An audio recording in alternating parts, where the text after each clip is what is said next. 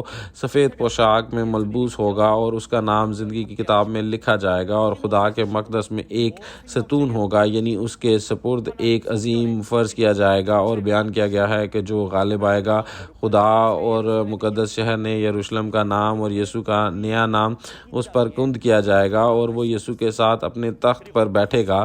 لہٰذا غالب آنے والے کے پاس وہ خوراک ہوگی جو ابدی زندگی کی طرف سے لی جاتی ہے، آسمان کی بادشاہی کے ساتھ ساتھ عدالت کرنے کا اختیار بھی۔ لہٰذا آخری ایام میں اگر ہم ابدی زندگی کی خوراک مکاشفہ کے کلام کو جاننا چاہتے ہیں تو ہمیں اس شخص سے ملنا چاہیے جو غالب آتا ہے، جس نے یہ کلام حاصل کیا ہے اور اس کے پاس وہ پوشیدہ من ہے۔ ہمیں اس کے پاس آنا چاہیے اور ابدی زندگی کی یہ خوراک کھانی چاہیے، اور ابھی میں دیکھ رہا ہوں کہ آپ سب اس وقت میں بہت اچھی طرح اس خوراک کو کھا رہے ہیں، اور اس لیے میں امید کرتا ہوں کہ آپ مکاشفہ کی کتاب کے کلام کو نہ صرف ابھی بلکہ مستقبل میں بھی تفصیل سے سنتے رہیں گے۔ آئے اب ہم ایک ساتھ مل کر 8ویں آیت پر نظر ڈالیں۔ مگر بزدلوں اور بے ایمانوں اور گھمنڈے لوگوں اور خونیوں اور حرام کاروں اور جادوگروں اور بت پرستوں اور سب جھوٹوں کا حصہ آگ اور گندک سے جلنے والی جھیل میں ہوگا۔ یہ دوسری موت ہے۔ آپ نے خوب پڑھا ہے۔ آیت 8 میں نتیجہ یہ ہے کہ ایسے لوگ ہیں جو دوسری موت میں داخل ہوتے ہیں۔ پھر دوسری موت کیا ہے؟ آئے اس پر ایک نظر ڈالتے ہیں۔ ہاں، یہاں صرف خاکے کو دیکھنا بھی بہت خوفناک ہے۔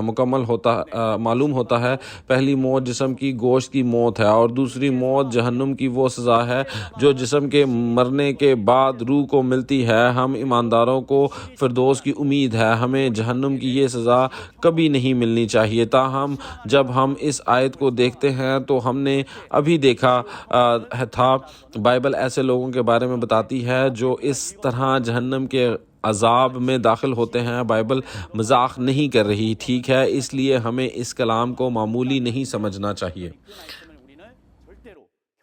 تو دوسری موت میں داخل ہونے والے کون ہیں؟ سب سے پہلے وہ بزدل ہیں جو حقیقت کو ماننے سے ڈرتے ہیں۔ بے ایمان وہ ہیں جو اس کلام کو پورا ہونے پر حقیقت کو نہیں مانتے۔ اب آیت 6 پر ایک نظر ڈالتے ہیں۔ کہا گیا ہے کہ اس نے مجھ سے کہا کہ یہ باتیں پوری ہوں گی۔ پس مکاشفہ کی کتاب کا کلام پورا ہوتا ہے اور تکمیل کی حقیقت اور اصل ہستیاں ظاہر ہوتی ہیں۔ چنانچہ آیت 6 میں پوری ہونے والی کی بات کہی گئی ہے۔ اس کا مطلب یہ ہے کہ حقیقتیں اور حقیقی ہستیاں ظاہر ہو چکی ہیں، لیکن بزدل اور بے ایمان ان لوگوں کی طرف اشارہ نہیں کر رہا جو یسوع پر ایمان نہیں لاتے، بلکہ یہ وہ لوگ ہیں جو ایمان لانے والوں سے ڈرتے ہیں اور اس حقیقت پر یقین نہیں کرنا چاہتے جو پوری ہو گئی ہے۔ پس جو لوگ اس طرح کی زندگی کو نہیں مانتے وہ دوسری موت یعنی گندک کی جھیل میں ڈالے جائیں گے۔ بدی سے مراد وہ لوگ ہیں جو خدا اور پر ایمان لانے کا دعویٰ کرتے ہیں اور برائی کرتے ہیں۔ قاتلوں سے مراد وہ لوگ ہیں جو روحانی قتل کرتے ہیں، جو مقدسوں کو عقائد کی ٹھیس لگاتے ہیں۔ جنسی طور پر غیر اخلاق وہ لوگ جو بدروحوں کے ساتھ رفاقت رکھتے ہیں، وہ لوگ جو جادو کے فن کے مشق کرتے ہیں، وہ لوگ جو جھوٹی قیاس آرائیوں کی مشق کرتے ہیں۔ بت پرست جھوٹے پاسٹرز ہیں۔ وہ لوگ جو جھوٹے پاسٹرز کی خدمت کرتے ہیں اور جھوٹ میں وہ ہیں اور جو جھوٹ کی گواہی دیتے ہیں، چنانچہ کہا جاتا ہے کہ یہ دوسری موت میں داخل ہوں گے، اور میں امید کرتا ہوں کہ آپ میں اور ہم سب وہ ہیں جو اس کلام کو سن کر حقیقت پر یقین رکھتے ہیں، سچائی کے کلام پر قائم رہتے ہیں اور کبھی جہنم میں نہیں جاتے۔ آئیں آیت 9 اور 10 پر نظر ڈالتے ہیں۔ پھر ان 7 فرشتوں میں سے جن کے پاس 7 سونے کے پیالے تھے اور وہ پچھلی 7 آفتوں سے بھرے ہوئے تھے، ایک نے آ کر مجھ سے کہا، ادھر آ، میں تجھے دلہن یعنی برے کی بیوی دکھاؤں، اور وہ مجھے روح میں ایک بڑے اور اونچے پہاڑ پر لے گیا اور شہر مقدس یروشلم کو آسمان پر سے خدا کے پاس سے اترتے دیکھا۔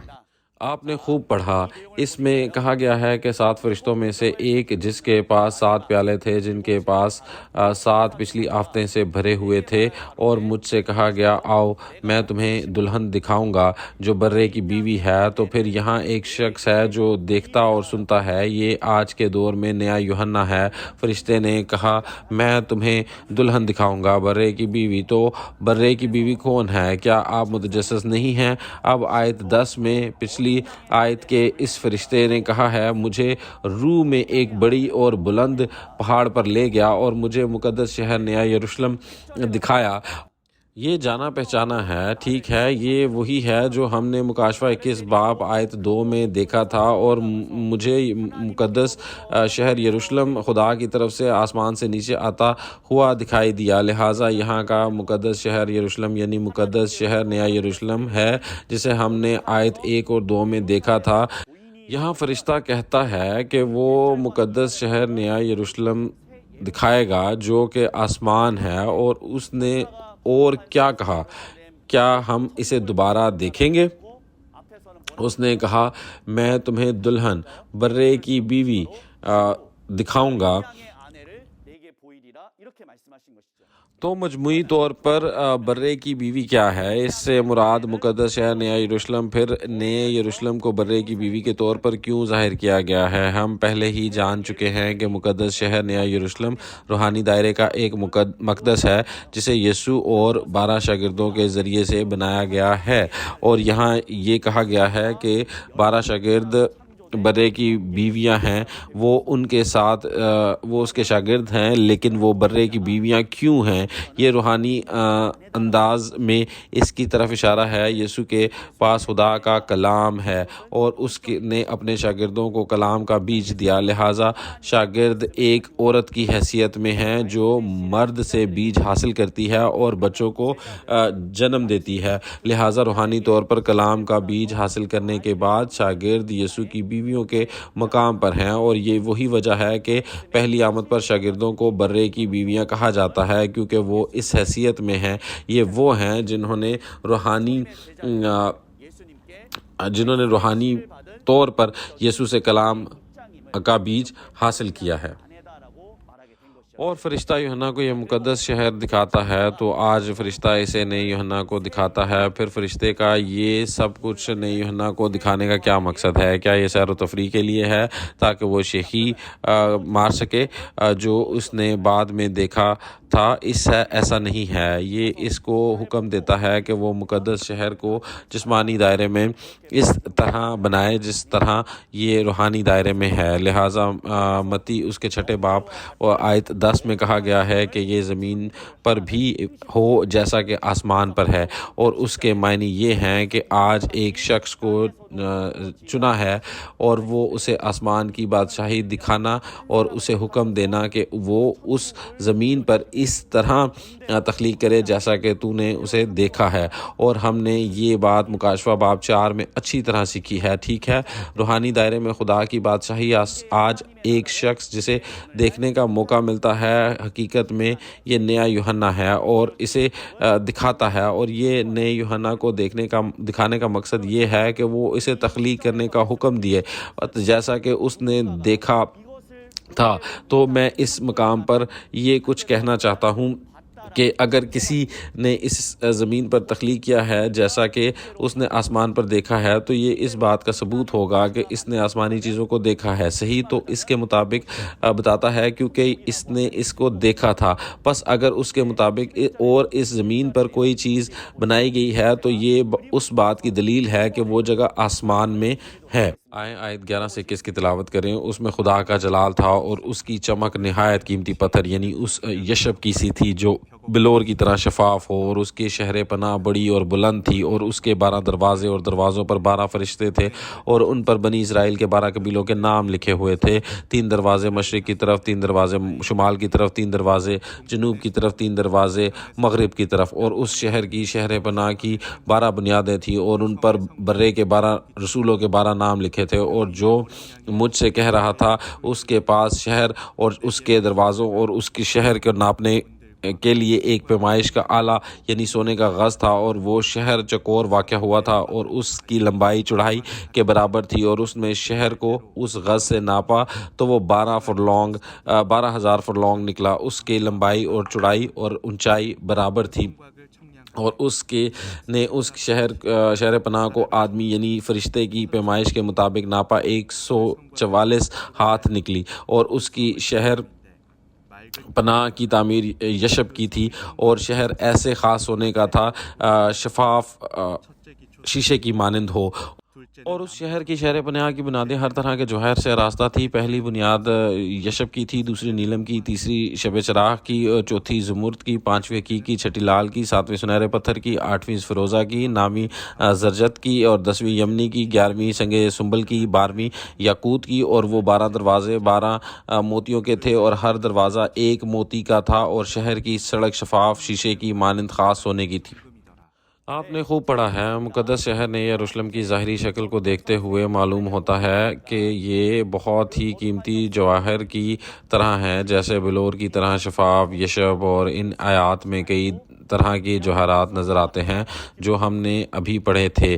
ان آیات کو پڑھتے ہوئے بہت سے لوگ سوچ سکتے ہیں، واہ، اگر میں آسمان پر جاؤں گا تو وہاں سونا ہوگا، بہت سے قیمتی پتھر ہوں گے، تو آسمان میں میرے پاس قیمتی پتھروں کا ایک بڑا گھر ہوگا۔ تاہم روحانی دائرے میں آسمان کی بادشاہی روحانی روحوں سے بنی ایک تنظیم ہے، اور یہ روحوں کی بادشاہی ہے۔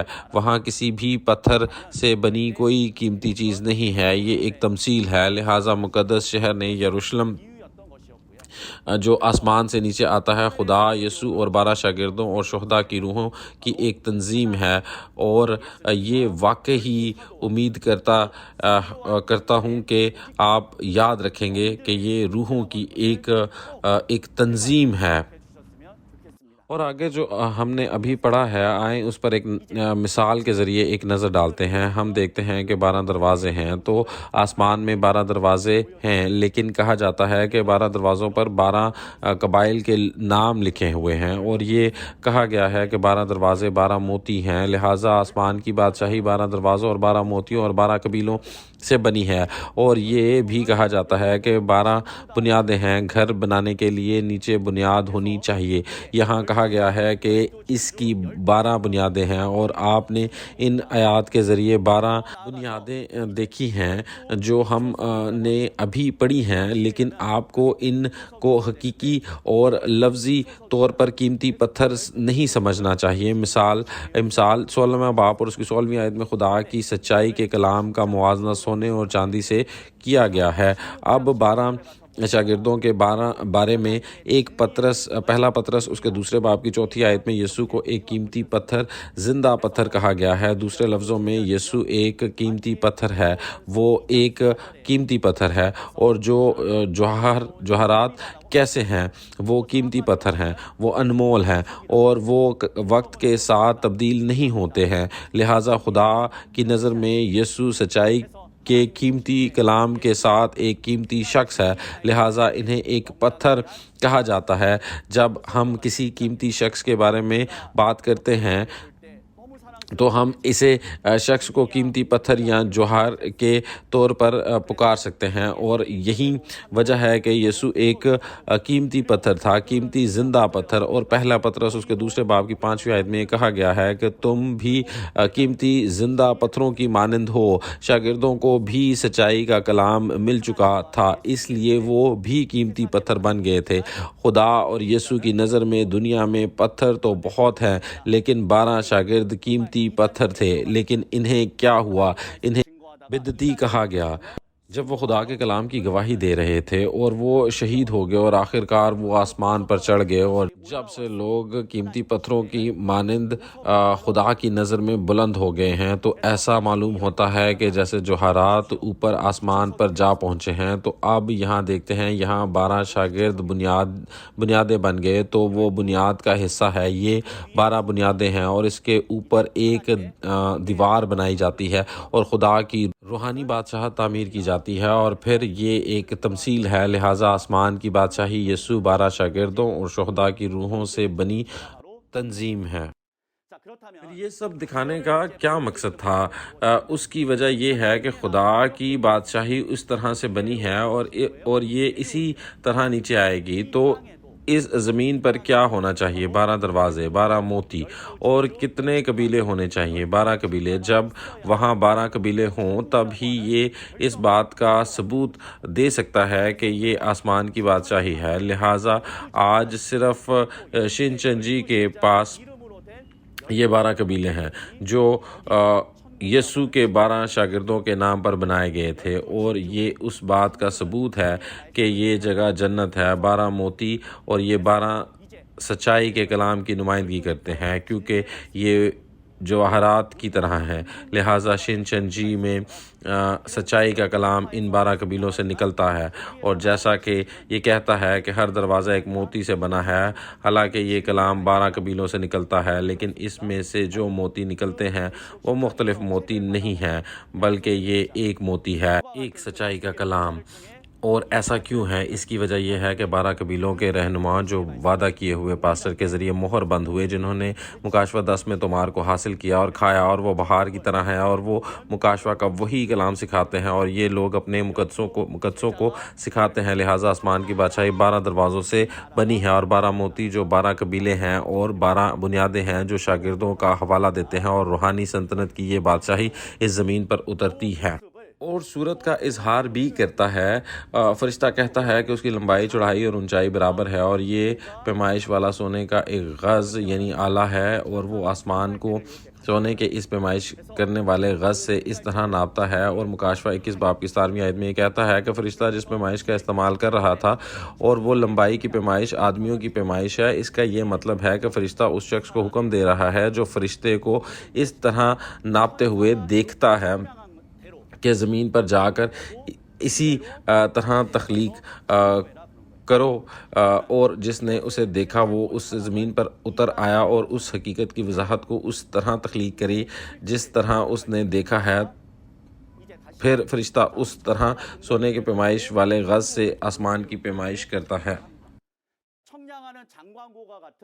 اور مقدس شہر نیا یروشلم، اس کی لمبائی، چوڑائی اور اونچائی کے برابر کیا ہے؟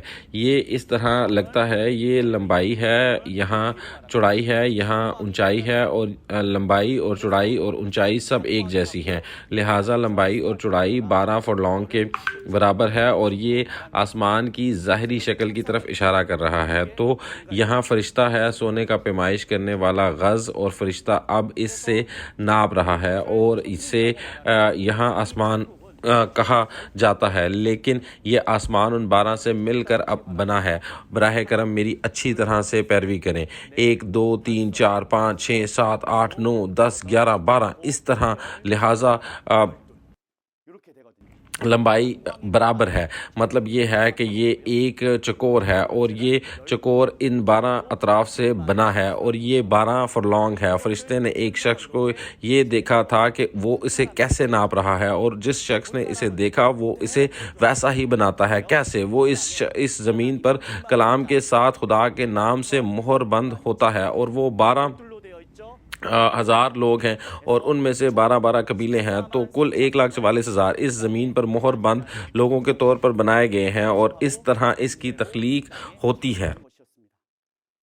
پیارے پادریوں، مقدسین اور سیمنیرین، دنیا میں ایسی جگہ کہاں ہے جو 12 قبیلے بنائے اور اس نے 1,44,000 کو مہر بند کیا ہو؟ شنچن جی کے علاوہ کوئی اور جگہ بالکل نہیں ہے۔ اس سے کوئی فرق نہیں پڑتا ہے کہ آپ شنچن جی کو کتنا ہی پسند نہیں کرتے، اگرچہ یہ واحد جگہ ہے جو بائبل کے کلام کے مطابق بنی ہے، تو آپ کم از کم ایک بار اس کلام کے بارے میں سوچنا چاہیے، اور یہ بھی سوچنا چاہیے کہ شنچن جی واقعی ایک ایسی جگہ ہے جو بائبل کے مطابق بنائی گئی ہے، بلکہ یہ کس طرح دیکھا گیا تھا، یہاں اس زمین پر تخلیق ہوا ہے اور کلام اس طرح پورا ہوا ہے۔ آئیں اب آیت 22 سے 27 کو ایک ساتھ پڑھیں۔ اور میں نے اس میں کوئی مقدس نہ دیکھا، اس لیے کہ خداوند خدا قادر مطلق اور برہ اس کا مقدس ہے، اور اس شہر میں سورج یا چاند کی روشنی کی کچھ حاجت نہیں، کیونکہ خدا کے جلال نے اسے روشن کر رکھا ہے، اور برہ اس کا چراغ ہے، اور قومیں اس کی روشنی میں چلے پھریں گی، اور زمین کے بادشاہ اپنی شان و شوکت کا سامان اس میں لائیں گے، اور اس کے دروازے دن کو ہرگز بند نہ ہوں گے اور رات وہاں نہ ہوگی، اور لوگ قوموں کی شان و شوکت اور عزت کا سامان اس میں لائیں گے، اور اس میں کوئی ناپاک چیز یا کوئی شخص جو گھنونے کام کرتا یا جھوٹی باتیں گھڑتا ہے ہرگز داخل نہ ہوگا، مگر وہی جن کے نام برے کی کتاب حیات میں لکھے ہوئے ہیں۔ جی ہاں، آپ نے خوب پڑھا ہے۔ یہاں سے میں آپ کے ساتھ آیات کے ذریعے چلوں گا۔ یہ کہتا ہے کہ میں نے اس شہر میں مقدس نہ دیکھا، وہ اب تک یہ سب دیکھ چکا ہے، تو اس نے کیوں کہا کہ اس نے اسے نہیں دیکھا؟ بعد میں آیات میں وہ کہتا ہے کیونکہ خداوند خدا قادر مطلق اور برہ اس کے مقدس میں ہے، تو خدا اور یسوع مقدس ہیں۔ پس ایک بار پھر آیات میں سونے اور چاندی کے ظاہر ہونے کی وجہ سے لوگ یہ سوچ سکتے ہیں کہ جب ہم آسمان میں جائیں گے تو سونے اور چاندی کے گھر ہوں گے، لیکن ایسا نہیں ہے، یہ ایک تمثیل تھی۔ یہاں زیور سے مراد سچائی کا کلام ہے، اور ساتھ ہی وہ شخص جس کے پاس یہ کلام ہے، اس لیے اب کوئی جسمانی مقدس نہیں ہے، بلکہ برہ میں خدا کا مقدس بن جاتا ہے۔ آگے کہتا ہے کہ مقدس شہر کو اس پر چمکنے کے لیے سورج یا چاند کی روشنی کی کچھ حاجت نہیں ہوگی۔ سورج سے مراد پاسٹر اور چاند سے مراد مبشر ہے۔ پاسٹر اور مبشر کے چمکنے کی ضرورت کیوں نہیں ہے؟ اس کی وجہ یہ ہے کہ خدا کا جلال نے اسے روشنی دیتا ہے اور برے کا چراغ ہے۔ چونکہ خدا خود براہ راست بولتا ہے، اس لیے کسی پاسٹر یا مبشر کی روشنی کی ضرورت نہیں۔ کیوں؟ آیت 24 میں یہ کہتا ہے کہ قومیں اس کی روشنی میں چلیں پھریں گی، اور زمین کے بادشاہ، پہلا پطرس اس کے 2 باب کی 9 آیت میں کہتا ہے کہ تم ایک شاہی کائنوں کا فرقہ ہو۔ اس کا مطلب یہ ہے کہ زمین کے بادشاہ اپنی شان و شوکت کے ساتھ مقدس میں داخل ہوں گے۔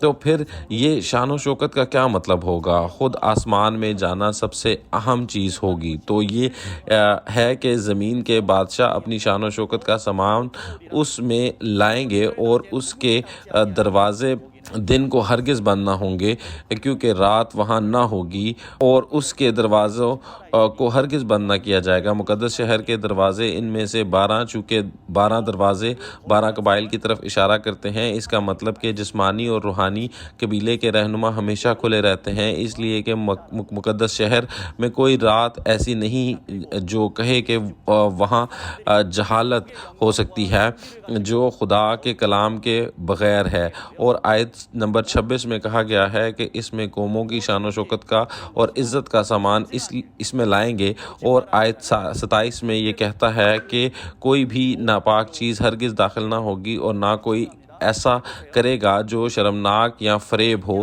اور اب یہ یہاں عام ہے، پوری توجہ دیں، ہرگز ہر کوئی جن کے نام برے کی کتاب حیات میں لکھے ہوئے ہیں، یہ کیا کہتا ہے کہ یہ لوگ وہ ہیں جو داخل ہو سکتے ہیں؟ پھر آپ کو کتاب حیات میں ضرور نام لکھوانا چاہیے، صحیح؟ کیا آپ کا نام کتاب حیات میں لکھا ہے؟ کیا آپ اس کے معنی جانتے ہیں؟ اگر آپ کو معلوم نہیں ہے کہ کتاب حیات کیا ہے، تو اس کا مطلب ہے کہ ہو سکتا ہے کہ آپ کے نام اس میں نہ لکھے ہوں۔ کتاب حیات آسمان کی رجسٹری سے مراد ہے۔ ایک کتاب جس میں زندگی گزارنے والوں کے نام درج ہیں وہ کتاب حیات ہے، اس لیے وہ کتاب حیات میں لکھے گئے ہیں۔ اگر ہم یوحنا اس کے پہلے باب کی 4 آیت کے مطابق زندگی کے بارے میں بات کریں تو یہ کہا ہے کہ خدا کے کلام میں زندگی ہے، پس جن کے پاس خدا کا کلام ہے وہ جو خدا کے فرزند ہیں اور وہ جن کو ان کی حقیقت جانتے ہیں ان کے پاس زندگی ہے، دوسرے لفظوں میں جن کے نام کتاب حیات میں لکھے گئے ہیں۔ اگر ہم یہ جاننا چاہیں کہ زندگی کی یہ کتاب کتنی اہم ہے تو یہ 6 مرتبہ درج ہے۔ مکاشفہ 3 باب کی 5ویں آیت، 13ویں باب کی 8ویں، 17، 8، 20، 12 اور 20، 15 اور مکاشفہ 21ویں باب کی 27ویں آیت میں اگر ہم مکاشفہ کے باب 20 اور 12ویں باب اور 12ویں آیت اور 15ویں آیت پر چلیں تو یہ کہتا ہے کہ اگر ہم کسی کا نام کتاب حیات میں لکھا ہوا نہ ملا وہ آگ کی جھیل میں پھینک دیا جائے گا۔ اس کا کیا مطلب ہے کہ وہ دوزخ میں جائیں گے۔ لہذا کتاب حیات انتخاب کا معاملہ نہیں ہے۔ سوچئے اس میں لکھا ہوا ہے کہ یا ہاں یا نہیں۔ ٹھیک ہے، اگر آپ ایماندار ہیں تو آپ کا نام کتاب حیات میں درج ہونا چاہیے، لیکن اگر آپ نہیں جانتے کہ کتاب حیات کیا ہے تو آپ اس میں درج نہیں ہو سکتے۔ آخر میں کتاب حیات کی حقیقت کیا ہے؟ یہ کلیسیا کی رجسٹری نے ہے جس کی قیادت وہ کرتا ہے جو غالب آتا ہے، زمین پر خدا کا وعدہ کیا ہوا پاسٹر، وہ چرچ جو جنت، اور دوسرے لفظوں میں یہ شنچنجی کے 12 قبیلوں کی رجسٹری، یہ جنت کی رجسٹری ہے۔ مکاشفہ 12ویں باب کی 20ویں آیت میں یہ کہتا ہے کہ کتابیں کھولی اور بائبل کی 66 کتابیں اور کتاب حیات بھی کھولی گئی، تو خدا کے پاس کتاب حیات ہے۔ لیکن جب ہم مکاشفہ کے 3 باب کی 21ویں آیت پر ایک نظر ڈالیں تو یہ کہتا ہے کہ جو غالب آتا ہے وہ یسوع اور خدا کے ساتھ تخت پر بیٹھے گا اور وہ ان کا انصاف کرے گا۔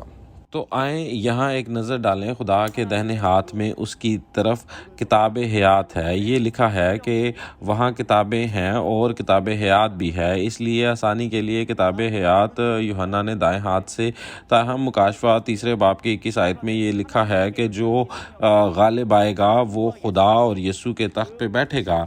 پس کتاب حیات جو خدا کے ساتھ ہے وہ بھی غالب آنے والے کے ہاتھ میں ہوگی، اور اسی لیے جیسا کہ آپ یہاں دیکھیں گے، جی ہاں، جو غالب آتا ہے اس کے پاس کتاب حیات ہے، کیونکہ خدا اور یسوع اس جگہ کے ساتھ جو غالب آنے والے کی قیادت میں ہے۔ یہ جگہ کیا ہے ہوگی؟ یہ آسمان ہے، اور یہاں جانا میرا نام کتاب حیات میں لکھنا ہے۔ اس چرچ کا وہ نام جس کے قیادت کی جاتی ہے، جو غالب آتا ہے، وہ شنچنجی، لہٰذا شنچنجی چرچ کی رجسٹریشن کی کتاب حیات کی حقیقت بن جاتی ہے۔ لہٰذا میں پوری امید کرتا ہوں کہ ہم سب کے نام کتاب حیات میں لکھے جائیں گے اور فردوس میں جائیں گے، اس ایک شخص کے علاوہ جو دوزخ میں جائے گا، اور وہ ہر شخص دوزخ میں جائے گا جس کا نام یہاں نہیں لکھا۔ اب آئیں آج کے نتیجہ اغاز کرتے ہیں۔ خدا جو آدم کے وقت میں چھوڑ گیا تھا 6000 سال بعد اس زمین پر واپس آتا ہے اور بحالی کا کام پورا کرتا ہے۔ خدا نے کہا کہ وہ اس زمین پر فردوس کی دنیا بنائے گا جہاں مزید موت نہیں ہوگی۔ وہ جگہ ایک نیا آسمان اور نئی زمین ہے، شنچنجی، نیا آسمان اور نئی زمین، جو مختصراً شنچنجی، نیا آسمان اور نئی زمین ہے۔ لہٰذا میں امید کرتا ہوں کہ ہر کوئی خدا کی بادشاہی میں آ سکتا ہے اور خدا کے ساتھ ہمیشہ رہنے کی اہلیت رکھتا ہے۔ ہمارے ایمان کا مقصد کیا ہوگا؟ سب کا کہ جنت کے علاوہ کوئی اور چیز۔ ہم پیسہ کمانے کے لیے ایمان نہیں رکھتے، ٹھیک ہے؟ یہ شہرت یا اقتدار کے لیے نہیں ہے، نہ ہی۔ لہٰذا ہمارے پیارے پاسٹر، مذہبی درسگاہوں کے ارکان اور تمام مقدسین، اگر ہمارا مقصد آسمان میں ہونا ہے تو میں امید کرتا ہوں کہ ہم سب مل کر اپنی ایمان کی زندگی پر چلیں، اور شنچنجی میں نئے آسمان اور نئی زمین میں ہمارے ایمانی زندگی کا راستہ ہے جہاں آسمان کا کام ہو رہا ہے۔ دوسرا، وہ واحد شخص جس نے مکاشفہ کی پوری کتاب کو دیکھا اور سنا ہے وہ وعدہ کیا ہوا پاسٹر ہے جس کا نام یسوع نے وعدہ کیا، اور یہ نیا یوحنا ہے۔ حقیقت میں وہ شنچنجی کے چیئرمین مان ہی لی ہیں۔ تو جس طرح کوئی تھا جو کہتا ہے کہ جب میں نے دیکھا اور سنا اور پھر دیکھا جب یسوع ایک ایک کر کے ابواب کو پورا کرتے ہیں، وہاں کوئی تھا جس نے اس کے ساتھ واقعات کو دیکھا اور سنا، اور اس شخص نے اس زمین پر